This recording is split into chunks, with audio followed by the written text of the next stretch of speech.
Assalamu alaikum wa rahmatullahi wa barakatuh. Brothers and sisters, welcome to the 9th episode in our series of Treasures from the Cave. We begin as usual by praising Allah the Almighty alone and sending the best peace and blessings upon His most beloved Prophet Muhammad sallallahu alayhi wasallam. Today, inshallah, we resume with the amazing story of the sleepers of the cave with another segment beginning from ayah number 18. And guess what? Surah Al-Kahf is chapter number 18 as well. So now 18. In this ayah, Allah the Almighty says, أعوذ بالله من الشيطان الرجيم وتحسبهم أيقاظا وهم رقود ونقلبهم ذات اليمين وذات الشمال وكلبهم باسط ذراعيه بالوصيد لو اطلعت عليهم لوليت منهم فرارا ولملئت منهم رعبا. That is ayah number 18. Allah the Almighty is giving us a glimpse over what happened thousands of years ago to the youth who took refuge in the cave in order to spare their faith, to run away from the fitna of disbelief. So Allah the Almighty is addressing the Prophet ﷺ and similarly all the audience. تحسبهم. It's like you can actually see them in the cave. Right now they are asleep. You would think them awake. We knew that Allah the Almighty said, وَضَرَبَنَا عَلَىٰ آذَانِهِمْ. He put them to sleep. So they were asleep. But when you look at them, you would think that they are awake. He said, you would think them awake, although they were asleep. And we turned them over to the right and to the left. Why?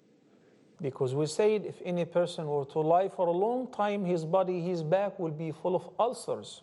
And eventually he will die as a result of that because of infection. So those people are asleep or semi-dead. They are not feeling anything. Allah the Almighty in the previous ayah said, وَتَرَى الشَّمْسَ إِذَا طَلَعَتْ تَزَاوَرُ عَنْ كَهْفِهِمْ ذَاتَ الْيَمِينِ وَإِذَا غَرَبَتْ تَقْرِضُهُمْ ذَاتَ الشِّمَالِ. One of Allah's wonders with regards to this youth, when the sun rose, it inclined away from them, from the opening of the cave, not to hurt them. And similarly, when the sun set, it inclined away from the opening of the cave towards the left so that it would not hurt them. And there, also Allah the Almighty said in ayah number 18, that when you see them, you would think they're awake. And also Allah kept flipping them to the right and to the left. Then furthermore, he mentioned a very interesting fact, that they used to have a dog of security. He said, وَكَلْبُهُمْ بَاسِطٌ ذِرَاعَيْهِ بِالْوَصِيدِ, which means, and their dog was stretching his forelegs, stretching forth his forelegs, بالوصيد, in the opening of the cave, because he was guarding them. Imagine a dog was mentioned in the Quran, and we recite about the dog in this ayah until the day of judgment, in a good sense, that the dog was guarding them. And he joined them in the story, sleeping for 309 years, and then coming back to life, and these amazing wonders. That tells us that giving company to the righteous ones will benefit you, even if you're not as righteous. Al-Imam al-Shafi'i, may Allah have mercy on him, used to say, أحب الصالحين ولست منهم لعلي أن أنال بهم الشفاعة. I love the righteous people, even though I'm not one of them. He is humble. He is, of course, one of the very righteous people. He was one of the very righteous people. May Allah have mercy on him. Al-Imam Muhammad ibn Idris al-Shafi'i. But out of humility, he says, I love the righteous people, even though I'm not one of them. And I love their company. Hopefully, I will earn the intercession because of their company. When they make it to paradise, they will remember me and they will ask about me, so they will intercede for me if I'm not in paradise, and so on. Subhanallah, in the hadith, Anas ibn Malik, may Allah be pleased with him, narrated that once the Prophet ﷺ and myself were leaving from the masjid, and at the door a Bedouin came and asked the Prophet ﷺ a question. He said, "O Muhammad ﷺ, when is the day of judgment?" He said, "And what have you prepared for it? You're asking about its time. What have you prepared for it?" He said, "By Allah, I have not done much of prayers or fasting, but I love Allah and His Messenger." So the Prophet ﷺ said, "You will be in the company of those whom you love." Anas ibn Malik heard this answer and immediately spread the word, and he said, "By Allah, there was no better news to all of us after accepting Islam than hearing this answer, hearing this statement, that you will be in the company of those whom you love."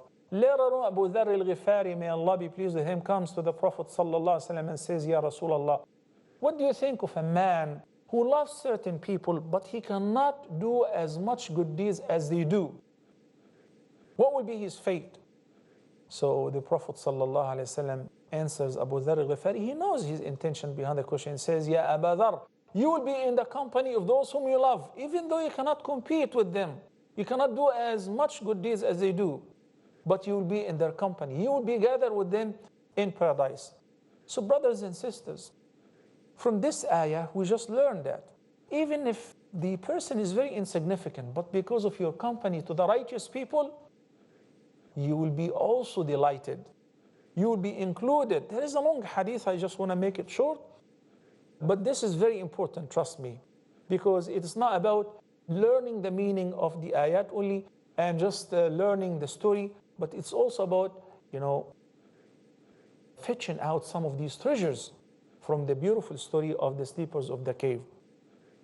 That there's a hadith, the Prophet ﷺ says that whenever people are sitting in the masjid and are attending a halqa, then the angels would ascend to Allah and Allah will ask them, what do they want? So they say they are asking you for your mercy and begging you to protect them against your punishment. So Allah the Almighty will ask them, and He knows best, have they seen me? Have they seen my paradise? Have they seen my hellfire? So they will answer in the negative, we haven't seen any of that. So Allah the Almighty again will say, what if they have seen all of that? Imagine if you have seen Al-Jannah, would you ever still do any bad deeds? Of course not. And imagine if you have a date with the beauty queen in haram, but after you finish the date, you have to exit from another door to hellfire. Would you like to meet that beauty queen?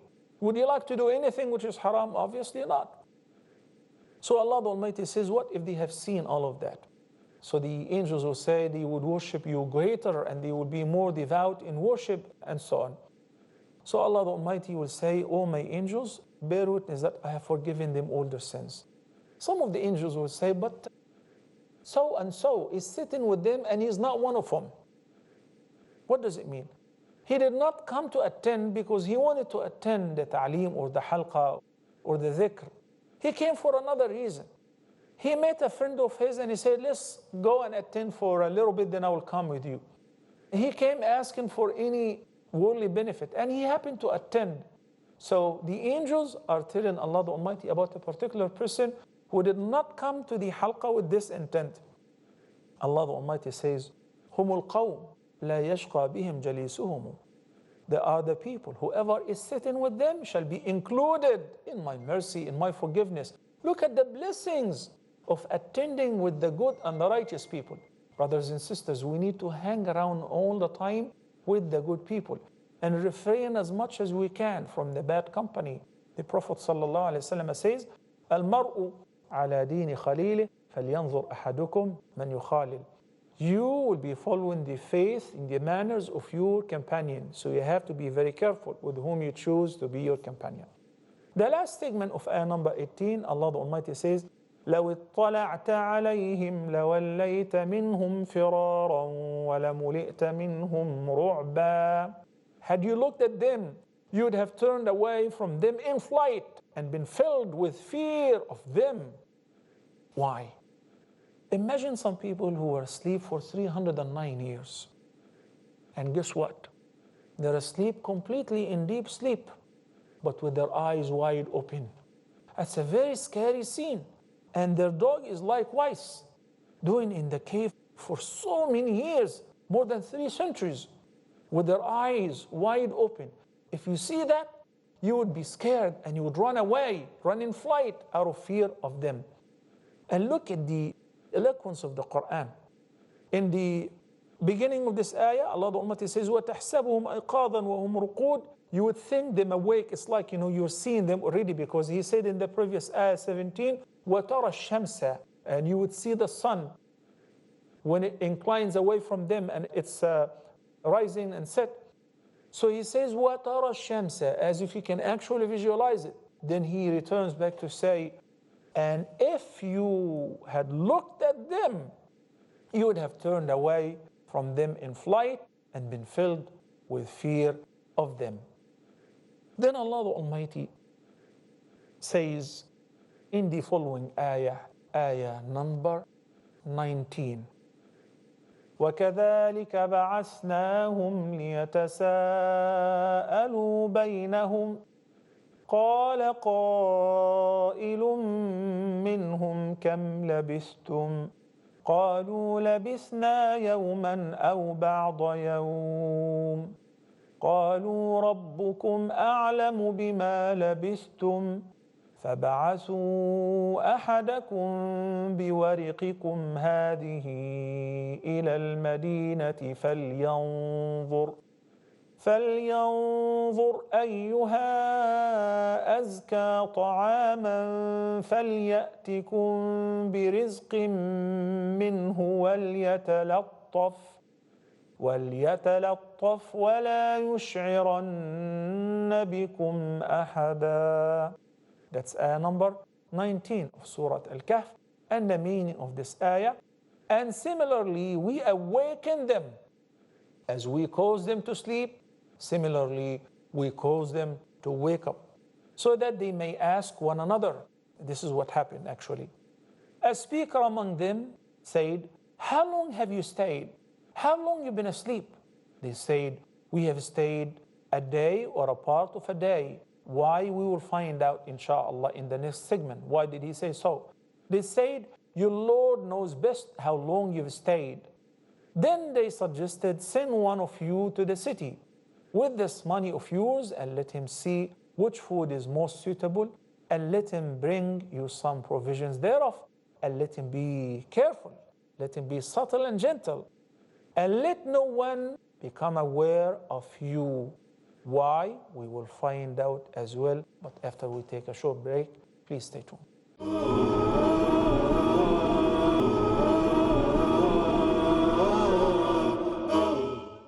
Assalamu alaikum wa rahmatullahi wa barakatuh, and welcome back.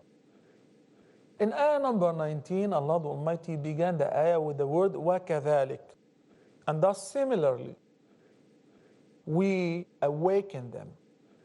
Similar to what? Because it was Allah the Almighty who caused them to sleep. He put them to sleep.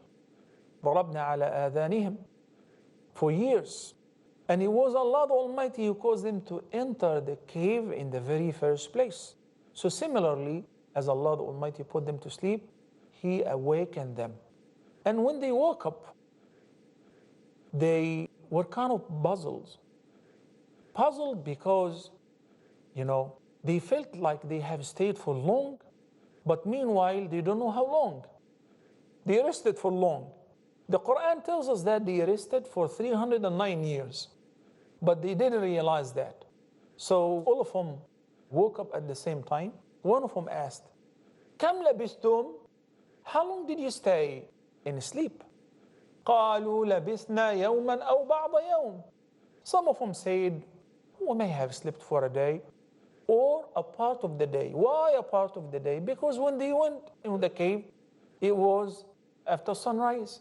And when they woke up, it was before sunset. So they thought that, how many hours before sunrise and sunset? Maybe half day, That's why they said يوما أو بعض يوم, a day or some of the day. Then I love this statement of theirs. When they said, قالوا ربكم أعلم بما لبثتم. Your Lord knows best how long you stayed. And this is the answer of the believers. Sometimes you're certain of the answer. You know the answer. but you also refer the matter to Allah the Almighty. That has been witnessed repeatedly in the answer of the companions of Rasulullah sallallahu alaihi wasallam to him when he asked them about questions, which the answer to these questions are very obvious. For instance, in his farewell speech, while he was addressing 120,000+ of his companions, he said, "O people, which day is today? And which city is this city? And which month is this month?" Well, the answer is already known. You know, we know that we are in Minas, we are in the city of Mecca, we are in the month of Dhul Hijjah, and we are on the day of Arafah. No secret. But Jabir ibn Abdullah, the narrator of the hadith, says that the companions answered by saying, "Allahu wa Rasuluhu a'lam." Every time he would ask the question, he would say, "Allah and His Messenger know best." Why? They said, فَظَنَنَّا أَنَّهُ سَيُسَمِّيهَا بِغَيْرِ اسْمِهَا. For Mecca, they thought that the Prophet may give it a different name. How do you know? So Allah and His Messenger know best. So they say to each other, رَبُّكُمْ أَعْلَمُ بِمَا لَبِثْتُمْ. Your Lord knows how long you stayed. This is not the issue. The issue now is we're hungry, we're starving. Just imagine they've been asleep for 309 years. You know, what would be their feeling when they get up? They want to eat, they want to drink. So they suggested, فَابْعَثُوا أَحَدَكُمْ بِوَرِقِكُمْ هَذَا. Al-wariq refers to the silver coins. Because in the past, and until recent, until maybe like less than 100 years ago, the dealing with currency, not with the paper, not with the banknote. Rather, it was with the gold or silver currencies, dirham and dinar. So al-wariq refers to the silver. فَابْعَثُوا أَحَدَكُمْ بِوَرِقِكُمْ هَذِهِ إِلَى الْمَدِينَةِ. Why don't you send one of you to Al-Madinah, to the city, the same city, yeah, to buy you some food with the al-wariq, with the silver coins. So they also advise one thing, فَابْعَثُوا أَحَدَكُمْ بِوَرِقِكُمْ هَذِهِ إِلَى الْمَدِينَةِ. In order to buy, فَلْيَنظُرْ أَيُّهَا أَزْكَى طَعَامًا, to find the best of food, very suitable food, and with a very good price. وَلْيَتَلَطَّفْ. And he has to be gentle, has to be subtle. Why? وَلَا يُشْعِرَنَّ بِكُمْ أَحَدًا. Make sure that no one would become aware of your presence. You don't want the people to find out about the place that you're hiding in. Why? Because the following ayah will explain. But this ayah, first of all, it prescribes the concept of al-wikala. Al-wikala, which is the representation. It is permissible to appoint somebody to do something for you, legal issues, or buying or selling, as long as you appointed him as your wakil or as your representative. And it becomes an amana. The person who's been trusted with this representation must fulfill this trust and must do as if he's doing for himself exactly. So they said, وَلْيَتَلَطَّفْ وَلَا يُشْعَرَنَّ بِكُمْ أَحَدًا. Then the following ayah says, إِنَّهُمْ إِن يَظْهَرُوا عَلَيْكُمْ يَرْجُمُوكُمْ أَوْ يُعِيدُوكُمْ فِي مِلَّتِهِمْ وَلَن تُفْلِحُوا إِذًا أَبَدًا. If these guys come to know about you, if they find out that you're hiding in the cave, this will be the outcome. يَرْجُمُوكُمْ. They will stone you to death because you escaped from them. They did not escape because they've killed somebody or they've committed a big crime. They simply escaped to spare their faith because they don't want to worship the idols. But the tyrant king and his assistants would chase them, and the consequence would be stoning to death. And how an awful way to die. يَرْجُمُوكُمْ. And the alternative is أَوْ يُعِيدُوكُمْ فِي مِلَّتِهِمْ. Or will bring you back into their faith, return you to believe and worship the idols. وَلَن تُفْلِحُوا إِذًا أَبَدًا. And in this case, if any person was given the ultimatum to be stoned to death or to worship the idols, if he chooses the latter one, لَن تُفْلِحُوا إِذًا أَبَدًا. In this case, you will never ever succeed. That will be the greatest loss and the greatest failure. And Allah the Almighty says in ayah number 185 of Surah Al Imran, chapter number 3, كل نفس ذائقة الموت وإنما توفون أجوركم يوم القيامة فمن زحزح عن النار وأدخل الجنة فقد فاز وما الحياة الدنيا إلا متاع الغرور. Listen carefully. Every soul shall taste death. Whether you die on your bed, whether you die on the battlefield, whether you die being persecuted on account of your faith or being stoned to death as they were afraid of this consequence in this ayah. But life sooner or later will end up. Then وَإِنَّمَا تُوَفَّوْنَ أُجُورَكُمْ يَوْمَ الْقِيَامَةِ. It's only on the day of judgment you will start receiving your wages, your reward. You will be paid on full. This is the moment which is the determining moment. It will determine your fate. فَمَنْ زُحْزِحَ عَنِ النَّارِ. And whosoever will be pushed away from hellfire, وَأُدْخِلَ الْجَنَّةَ, and will be admitted to paradise, فَقَدْ فَازَ. That is the ultimate success. Compare this to the ayah of Surah Al-Kahf, when the sleepers of the cave said to each other, hey, when you go to buy food, وَلْيَتَلَطَّفْ وَلَا يُشْعِرَنَّ بِكُمْ أَحَدًا. Be gentle, be subtle, make sure that no one would feel your presence, no one would find out about us, lest they may stone us to death or try us and force us to change our faith. And in this case, لَن تُفْلِحُوا إِذًا أَبَدًا. You will never ever achieve success. So what is the ultimate success? Is to die while believing in the oneness of Allah the Almighty. The ultimate success is to make it safely to heaven and to be saved from paradise, to receive salvation. That's why the most frequently recited dua of the Prophet ﷺ was, O Allah, the changer of the hearts, keep my heart firm on your deen.